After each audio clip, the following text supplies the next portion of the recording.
Positivism Hindi channel प्रेक्षकों को स्वागत।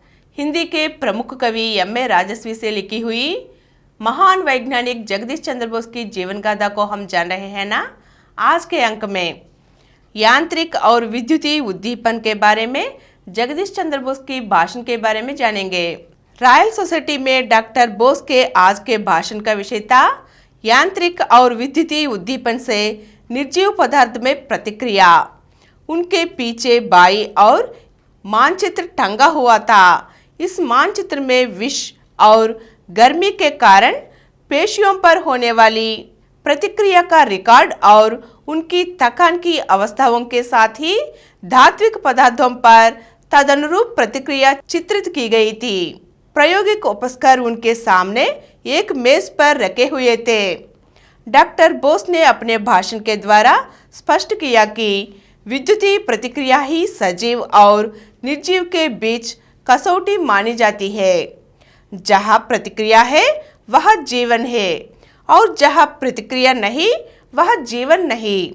उन्होंने एक प्रयोग द्वारा स्पष्ट किया कि निर्जीव की प्रतिक्रिया की वक्रता सजीव तत्व पर प्रतिक्रिया की वक्रता के लगभग समान ही होती है। यह प्रयोग उन्होंने टिन के तार के एक टुकड़े पर विद्युत प्रतिक्रिया का प्रदर्शन करके किया। इस प्रयोग द्वारा उन्होंने स्पष्ट किया कि टिन पर निरंतर कई दिनों तक विद्युत संवाहकता से ठीक उसी प्रकार का थकान वक्र उभरता है जैसा मांसपेशियों का थकान वक्र। अंततः डॉक्टर बोस ने अपना एक नया आविष्कार कृत्रिम चक्षु चित्रपट का प्रदर्शन किया। इस पर विद्युतीय चुंबकीय विकिरण से अपने अनुसंधान और परीक्षणों की रिपोर्ट प्रस्तुत करते हुए अंत में डॉक्टर बोस ने कहा कि इस प्रकार के प्राकृतिक तथ्यों में क्या हम भौतिकी प्रक्रिया और शरीर क्रियात्मक प्रतिक्रिया के बीच कोई सीमा रेखा खींच सकते हैं? ऐसा कोई भी सीमा रेखा नहीं होती।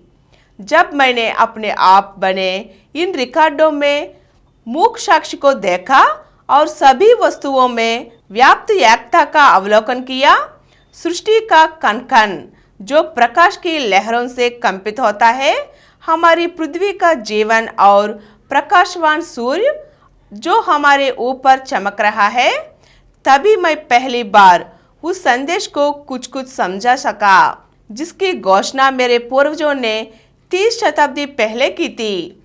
इस विषय के सभी परिवर्तनशील स्वरूपों में एक ही सतत सत्य है, केवल एक और कुछ नहीं। इस भाषण के बाद बहुत से वैज्ञानिकों और बुद्धिजीवियों ने डॉक्टर बोस को बधाइयाँ दी। वही कुछ अगंभीर पत्रकारों और टिप्पणीकारों ने उनकी व्यंग्यपूर्ण आलोचनाएं भी की। इस बैठक में एक विदेशी महिला भी था। रॉयल सोसाइटी में अपने भाषण देने के बाद क्या हुआ, हम अगले अंक में जानेंगे। धन्यवाद।